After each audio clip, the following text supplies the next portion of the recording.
শিশু কিশোরদের মধ্যে সাংস্কৃতিক চর্চার বিকাশ ঘটাতে এই সর্বপ্রথম বরিশালের গৌরনদীতে মুক্ত মঞ্চের উদ্বোধন করা হয়েছে। বুধবার রাতে এক অনুষ্ঠানের মধ্য দিয়ে প্রধান অতিথি গৌরনদী উপজেলা নির্বাহী অফিসার ও পৌর প্রশাসক মোহাম্মদ আবু আবদুল্লাহ খান মুক্ত মঞ্চের উদ্বোধন করেছেন। একজন সাংবাদিক হিসেবে যে কাজগুলো তাদের করার দরকার, আমার এই কয়েক মাসের কর্মজীবনে আমি তাদের কাছ থেকে সেটা পেয়েছি। তারা আসলে রাষ্ট্রের সেই গুরুত্বপূর্ণ একটা অর্গান হিসাবে আমি মনে করি তারা সমাজের যে নিপীড়িত জনগোষ্ঠী যে জীবন মান থেকে শুরু করে বিভিন্ন জায়গায় যে অনিয়মগুলো আছে সেগুলো তাদের লেখনীর মাধ্যমে, তাদের প্রিন্ট মিডিয়ায় এবং ইলেকট্রনিক যে মিডিয়া আছে সেগুলোর মাধ্যমে তারা ইতিমধ্যে বিভিন্ন জায়গায় প্রকাশিত করেছে, যার ফলে আমরা উপজেলা প্রশাসন বিভিন্ন কাজের উদ্যোগ নিতে আমরা সফল হয়েছি। আমার খুব ভালো লেগেছে এখানে ব্যানারে এখানে লেখা আছে যে কাজী গোলাম মাহবুব চত্বর, যেটা আমাদের মোটামুটি আমরা এটা করতে সার্থক হয়েছি। এমনি আমাদের এখানে একটা ইচ্ছা ছিল আমরা একটা মুক্ত মঞ্চ করব। আমি এই কারণে সাংবাদিক ভাইদের ধন্যবাদ জানাই যে আজকে তারা একটা আনুষ্ঠানিকভাবে একটা যাত্রা শুরু করলো। এই কারণে আমি তাদের প্রতি কৃতজ্ঞতা জানাচ্ছি যে এই আজকে আমাদের ইচ্ছা ছিল মুক্ত মঞ্চটা, এবং আমাদের সম্মানিত সহকারী কমিশনার বমি তিনিও এই কনসেপ্টটা প্রথম তার মাথায় এসেছে যে স্যার আমরা একটা মুক্ত মঞ্চ করতে পারি কিনা। আমিও দেখেছি এটা আসলে দরকার। আমরা বিভিন্ন জায়গায় যে সরকারি প্রোগ্রামগুলো বা অন্যান্য সময় যে প্রোগ্রামগুলো আমরা যদি মুক্ত মঞ্চ করতে পারি, এটা মনে হয় একটা আলাদা মনে হয় আমাদের ভিতরে একটা ফিলিংস তৈরি করবে।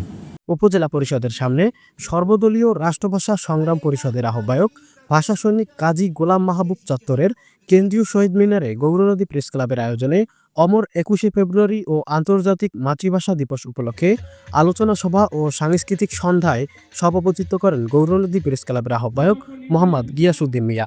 বিশেষ অতিথি হিসেবে বক্তব্য রাখেন উপজেলা সহকারী কমিশনার ভূমি মোহাম্মদ রাজিব হোসেন, গৌরনদী মডেল থানার ওসি তদন্ত মোহাম্মদ মাহবুবুর রহমান, হাইওয়ে থানার ওসি মোহাম্মদ আমিনুর রহমান, গৌরনদী পৌর নাগরিক কমিটির সভাপতি ও প্রেস ক্লাবের কো আহ্বায়ক জহুরুল ইসলাম জহির, কো আহ্বায়ক খন্দকার মনিরুজ্জামান সহ অন্যান্যরা।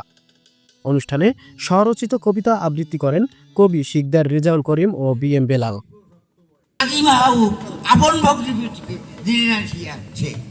সবশেষে সাংস্কৃতিক অনুষ্ঠানে সঙ্গীত পরিবেশন করেন সাংবাদিক কাজী আল আমিন, আমিন মোল্লা সহ অন্যান্য শিল্পীরা। হাসান মাহমুদের পাঠানো প্রতিবেদনে আরিফিন রিয়াদ, স্মার্ট সংবাদ, নিউজ ডেস্ক। সারি সারি দল বেঁধে ফুলের তোরা হাতে নিয়ে ছিটিয়ে দেয় পাদদেশে। ভুলবো না আমরা তোমাদের বর্ণমালা আজ যতদিনে, লিখিব বলিব জোর কলমেতে। সকল শহীদ স্মরণে আমার হৃদয়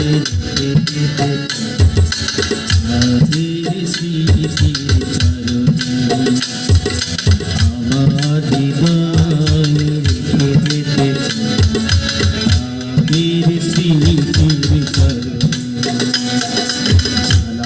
সালাম হাজার সালাম সকল শহীদ স্মরণে আমার হৃদয় বীর স্মৃতির চরণে আমার হৃদয়।